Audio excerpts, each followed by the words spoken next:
Hello friends, स्वागत है आप सबका आपके अपने चैनल वेद एकेडमी में। आज की वीडियो में हम कक्षा 12 व्यवसाय अध्ययन यानी कि बिजनेस स्टडी के प्रश्न बैंक प्रोवाइड करेंगे आपको। इन प्रश्न बैंक में आपको प्रीवियस ईयर्स के क्वेश्चंस भी मिल जाएंगे, मॉडल पेपर्स के क्वेश्चंस भी मिल जाएंगे और सैम्पल पेपर्स के क्वेश्चंस भी मिल जाएंगे। तो कहीं और जाने की जरूरत नहीं है, बस वीडियो को एंड तक देखना है और सारे क्वेश्चंस नोट डाउन कर लेने हैं। और चैनल अभी तक सब्सक्राइब नहीं किया तो यार फटाफट चैनल सब्सक्राइब कर लें, ताकि जो भी न्यू अपकमिंग वीडियोस आए उनके नोटिफिकेशन आप तक सबसे पहले पहुँच सकें। तो चलो वीडियो स्टार्ट करते हैं। पहला अध्याय हमारा प्रबंध, प्रकृति एवं महत्व। इसका पहला क्वेश्चन है, प्रबंध से क्या अभिप्राय है? प्रबंध के किन्हीं तीन उद्देश्यों का उल्लेख कीजिए। प्रबंध की विशेषताएं लिखिए। देखिए बस दो ही क्वेश्चंस अपलोडेड हैं प्रश्न बैंक में, तो सिर्फ दो ही हमने लिए हैं। उसके बाद हम स्टार्ट करते हैं नेक्स्ट चैप्टर। नेक्स्ट है हमारा प्रबंध के सिद्धांत। तो इसका पहला क्वेश्चन है हमारा, प्रबंध के सिद्धांत से क्या आशय है तथा प्रबंध के सिद्धांत कहाँ कहाँ लागू होते हैं। देखिए आप चाहें तो प्रॉपर तरीके से स्क्रीनशॉट्स ले सकते हैं या वीडियो को पॉज करके नोट डाउन कर सकते हैं। प्रबंधीय सिद्धांतों की तीन प्रमुख विशेषताएं लिखिए। प्रबंधीय सिद्धांतों के महत्व पर प्रकाश डालने वाले तीन बिंदुओं का उल्लेख कीजिए। वैज्ञानिक प्रबंध की मालिकों द्वारा क्यों आलोचना की जाती है। तो ये हमारे 4 क्वेश्चंस हो गए। उसके बाद आगे बढ़ते हैं, स्क्रीनशॉट ले लो फटाफट। नेक्स्ट है, आदेश की एकता का सिद्धांत प्रबंध के लिए कैसे उपयोगी है, संक्षिप्त में वर्णन कीजिए। वैज्ञानिक प्रबंध के 3 लाभ लिखिए। क्रियात्मक संगठन पर टिप्पणी लिखिए। टेलर व फेवल के विचारों में अंतर बताइए। यहाँ तक हमारे 8 क्वेश्चंस हो गए सेकेंड अध्याय के। आगे बढ़ते हैं हम। समय अध्ययन के लाभ बताइए। वैज्ञानिक प्रबंध में किन क्षेत्रों में प्रमाणीकरण किया जाना चाहिए। हेनरी फेवल द्वारा प्रतिपादित प्रबंध के 3 सिद्धांतों का संक्षेप में वर्णन कीजिए। समय अध्ययन एवं गति अध्ययन में अंतर बताइए। उसके बाद नेक्स्ट क्वेश्चन है, वैज्ञानिक प्रबंध की कोई 3 तकनीकें स्पष्ट कीजिए। टेलर और फेवल के सिद्धांत में जो समानताएं हैं उनको स्पष्ट कीजिए। प्रबंध के सिद्धांत सामान्य मार्ग निर्देशन है, वर्णन कीजिए। प्रबंध के सिद्धांत प्रभावी प्रशासन कैसे संभव बनाते हैं। यहाँ तक हमारे 16 क्वेश्चन हो गए। उसके बाद आगे बढ़ते हैं।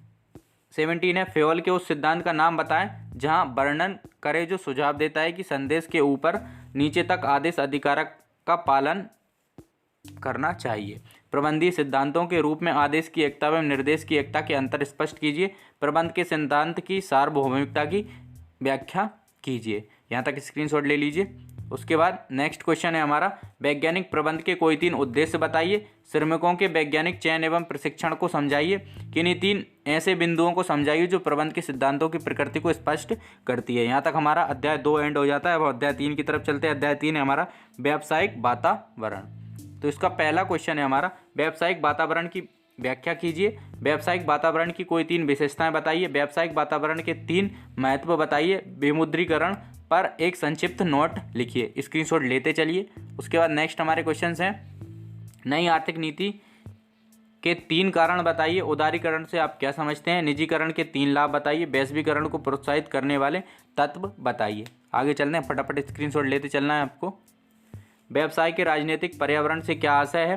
भारत की आर्थिक नीतियों को बताइए। सूक्ष्म एवं समष्टि पर्यावरण से क्या आशय है। भारत के आर्थिक पर्यावरण को समझाइए।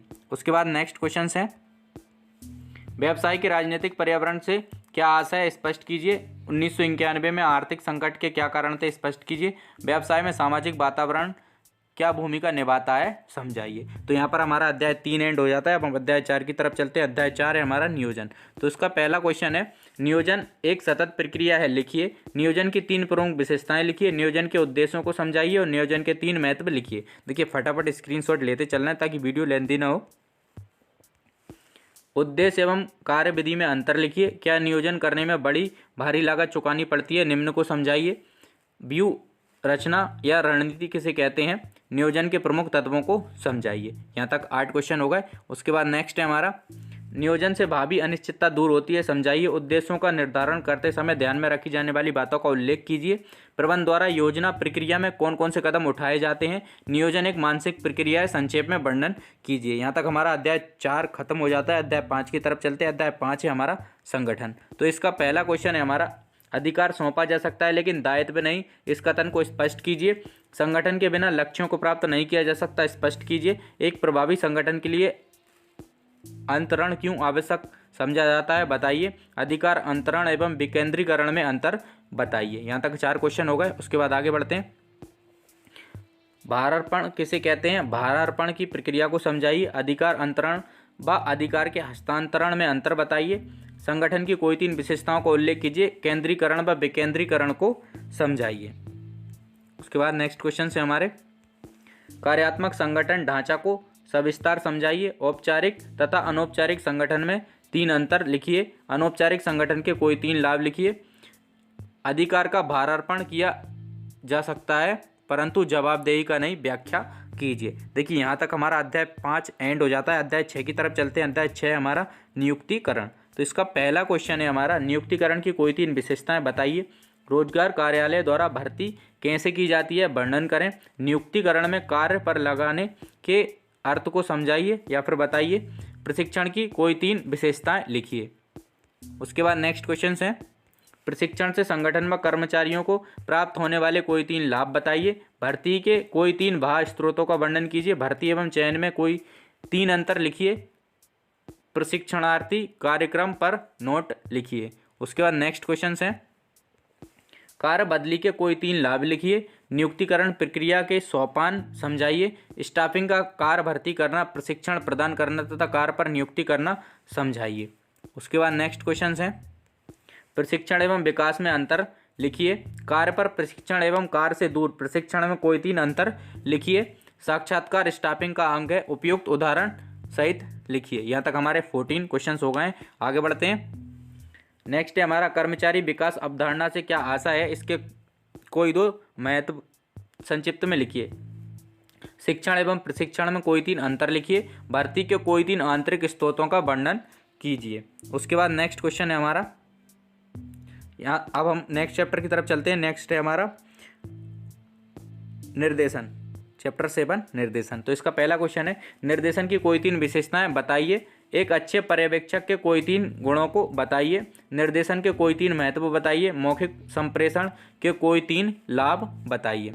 उसके बाद वित्तीय प्रेरणाओं के 3 प्रकार लिखिए। धनात्मक तथा ऋणात्मक अभिप्रेरणाओं में कोई 3 अंतर बताइए। प्रभावी संप्रेषण की कोई 3 बाधाएं लिखिए। औपचारिक एवं अनौपचारिक संप्रेषण में कोई 3 अंतर बताइए। उसके बाद नेक्स्ट है, निर्देशन के कोई 3 तत्व लिखिए। प्रबंध एवं नेतृत्व में कोई 3 अंतर लिखिए। नेतृत्व से आपका क्या अभिप्राय है, इसके 2 विशेषताओं का वर्णन कीजिए। मौद्रिक व अमौद्रिक अभिप्रेरणाओं में 3 अंतर बताइए। यहाँ पर हमारा अध्याय 7 भी एंड हो जाता है। अध्याय 8 की तरफ चलते हैं। अध्याय 8 है हमारा नियंत्रण। तो इसका पहला क्वेश्चन है, नेतृत्व प्रबंध का अंग है, समुचित प्रबंध नहीं, स्पष्ट कीजिए। निर्देशन प्रबंध प्रक्रिया का हृदय है, क्या आप इस कथन से सहमत हैं? अपने उत्तर के समर्थन में कोई 3 कारण बताइए। एक पर्यवेक्षक द्वारा संपन्न किए जाने वाले किन्हीं 3 कार्यों का संक्षेप में वर्णन कीजिए या फिर व्याख्या कीजिए। अध्याय 7 तक हमारे क्वेश्चंस हो गए हैं। अध्याय 8 है हमारा नियंत्रण। इसके क्वेश्चंस देख लेते हैं। तो पहला है हमारा, नियंत्रण की कोई 3 विशेषताएं बताइए। नियंत्रण कर्मचारी अभिप्रेरणा में सुधार एवं समन्वय स्थापित करना स्पष्ट कीजिए। प्रभावशाली नियंत्रण के आवश्यक तत्वों का वर्णन कीजिए। प्रमाप निर्धारण करते समय किन किन बातों का ध्यान रखना चाहिए। उसके बाद नेक्स्ट क्वेश्चन है हमारे, बजटीय नियंत्रण तकनीक को समझाइए। लागत नियंत्रण तकनीक की विवेचना कीजिए। सम विच्छेद विश्लेषण से आप क्या समझते हैं? नियंत्रण की कोई 3 आधुनिक तकनीकों को समझाइए। फटाफट स्क्रीनशॉट लेते चलो। उसके बाद नेक्स्ट हमारे क्वेश्चन हैं, नियोजन एवं नियंत्रण दोनों भविष्यदर्शी हैं, समझाइए। नियंत्रण के कोई 3 उद्देश्य बताइए। बजटीय नियंत्रण के 3 लाभों को लिखिए। नियंत्रण पर्यवेक्षक के कार्य को कैसे सरल बनाता है, समझाइए। उसके बाद नेक्स्ट क्वेश्चन हैं, प्रबंध का कौन सा कार्य योजनाओं के अनुसार कार्य को पूरा होने को सुनिश्चित करता है? प्रबंधीय नियंत्रण की एक तकनीक के रूप में बजटीय नियंत्रण का सूक्ष्म लेख लिखिए। क्या नियंत्रण प्रबंधकीय कार्य चक्र का अंत है? अपने उत्तर के समर्थन में कारण बताइए। यहाँ पर अध्याय एंड होता है हमारा 8। अध्याय 9 है हमारा वित्तीय प्रबंध। इसके क्वेश्चंस देख लेते हैं। तो पहला है हमारा, पूंजी संरचना से क्या तात्पर्य है? वित्तीय नियोजन के कोई 3 उद्देश्यों को स्पष्ट कीजिए। वित्तीय प्रबंध का मुख्य उद्देश्य क्या है, संक्षेप में समझाइए। स्थायी पूंजी की आवश्यकता क्यों होती है, स्पष्ट कीजिए। देखिए फटाफट स्क्रीनशॉट लेते चलिए। उसके बाद नेक्स्ट है, स्थायी पूंजी तथा कार्यशील पूंजी में अंतर बताइए। कार्यशील पूंजी को प्रभावित करने वाले घटकों को स्पष्ट कीजिए। अति पूंजीकरण तथा अल्प पूंजीकरण में अंतर बताइए। एक अच्छी पूंजी संरचना में क्या क्या गुण होने चाहिए, कोई 3 लिखिए। उसके बाद नेक्स्ट क्वेश्चन है, वित्तीय प्रबंध के प्रशासनिक कार्यों को समझाइए। पूंजी बजटिंग से क्या आशा है, इसकी 2 विशेषताएं लिखिए। प्रत्येक व्यावसायिक इकाई की सफलता के लिए सुदृढ़ वित्तीय नियोजन का होना आवश्यक है, कोई 3 कारण देते हुए इस कथन को समझाइए। उसके बाद प्रत्येक प्रबंध को वित्तीय कार्य करते समय 3 प्रमुख वित्तीय नियंत्रण लेने होते हैं, इन निर्णयों को बताइए। अंश पूंजी ऋण पूंजी से बेहतर है, इस कथन के पक्ष में पूंजी ढांचे को प्रभावित करने वाले घटक बताइए। कार्यशील पूंजी क्या है, इसकी गणना कैसे की जाती है। एक कंपनी की स्थायी पूंजी को निर्धारित करने वाले कोई 4 घटकों को संक्षेप में बताइए। तो यहाँ पर हमारा अध्याय 9 भी एंड होता है। अब अध्याय 10 की तरफ चलते हैं। अध्याय 10 है हमारा वित्तीय बाजार। इसका पहला क्वेश्चन है, वित्त बाजार के कार्यों को समझाइए। पूंजी बाजार तथा मुद्रा बाजार में अंतर स्पष्ट करें। सेबी के सुरक्षात्मक कार्य क्या हैं। प्राथमिक बाजार एवं द्वितीय बाजार में अंतर बताइए। उसके बाद नेक्स्ट क्वेश्चन है, NSEI की 2 विशेषताओं व कोई 3 उद्देश्यों की व्याख्या कीजिए। प्राथमिक पूंजी बाजार की विशेषताएं बताइए।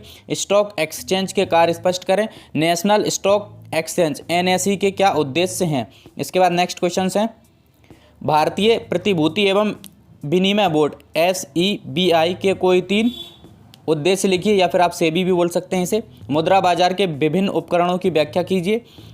स्कंद विपणी किसी देश की समृद्धि का मापक यंत्र है, स्पष्ट कीजिए। उसके बाद प्राथमिक बाजार में अंशों के निगर्मन करने की कोई 3 विधियों का वर्णन कीजिए।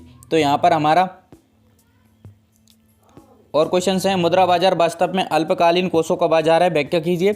डीमेट खाते से आप क्या समझते हैं, कोई 2 लाभों का वर्णन कीजिए। वित्त बाजार का अर्थ व इसके प्रकार बताइए। पूंजी संरचना को प्रभावित करने वाले तत्वों को समझाइए। उसके बाद नेक्स्ट क्वेश्चन है, मुद्रा बाजार की कोई 3 विशेषताएं बताइए। पूंजी बाजार की कोई 3 विशेषताएं लिखिए। पूंजी बाजारों के प्रकारों का वर्णन कीजिए। मुद्रा बाजार के कोई 3 महत्व बताइए। तो यहाँ पर हमारा अध्याय 10 एंड होता है। अध्याय 11 है हमारा विपणन प्रबंध। इसका पहला क्वेश्चन है, विपणन क्या है। वस्तु एवं सेवाओं की विनिमय प्रक्रिया में इसके क्या कार्य हैं, समझाइए। अच्छे ब्रांड का नाम चयन करते समय किन किन बातों का ध्यान रखना चाहिए। विज्ञापन एवं व्यक्तिगत विक्रय में कोई 3 अंतर लिखिए। लेबलिंग किसे कहते हैं, इसके कोई 2 कार्यों का वर्णन कीजिए। उसके बाद नेक्स्ट क्वेश्चन है हमारे, व्यक्तित्व विक्रय किसे कहते हैं तथा इसकी विशेषताओं को समझाइए। विपणन के उद्देश्यों को समझाइए। विज्ञापन के माध्यम का चुनाव करते समय रखने वाले घटकों का वर्णन कीजिए। विज्ञापन एवं विक्रय संवर्धन में अंतर स्पष्ट कीजिए। उसके बाद नेक्स्ट क्वेश्चन है, ब्रांडिंग तथा ट्रेडमार्क में भेद स्पष्ट कीजिए। विक्रय संवर्धन के उद्देश्यों को समझाइए। विपणन मिश्र क्या है, इसके प्रमुख तत्व कौन कौन से हैं, समझाइए। उत्पाद ब्रांडिंग व पैकेजिंग को संक्षेप में समझाइए। उसके बाद नेक्स्ट क्वेश्चन है, फटाफट स्क्रीनशॉट लेते चलना है आपको। जनसंपर्क का संक्षिप्त विवेचन कीजिए। किसी फर्म की बाजार में साख बनाने में विपणन किस प्रकार सहायता करता है।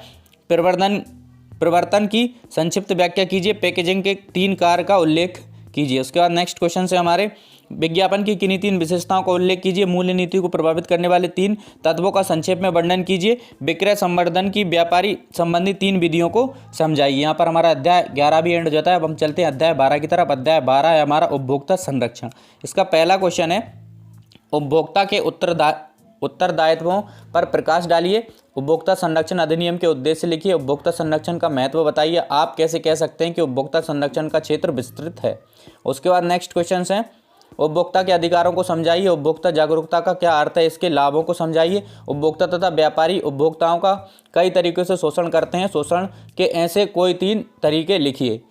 जिला फोरम किसे कहते हैं, इसकी विशेषताओं को लिखिए। उसके बाद हमारे नेक्स्ट क्वेश्चन हैं, राष्ट्रीय आयोग पर एक टिप्पणी लिखिए। उपभोक्ता संरक्षण तथा गैर सरकारी संगठनों की महत्वपूर्ण भूमिका पर प्रकाश डालिए।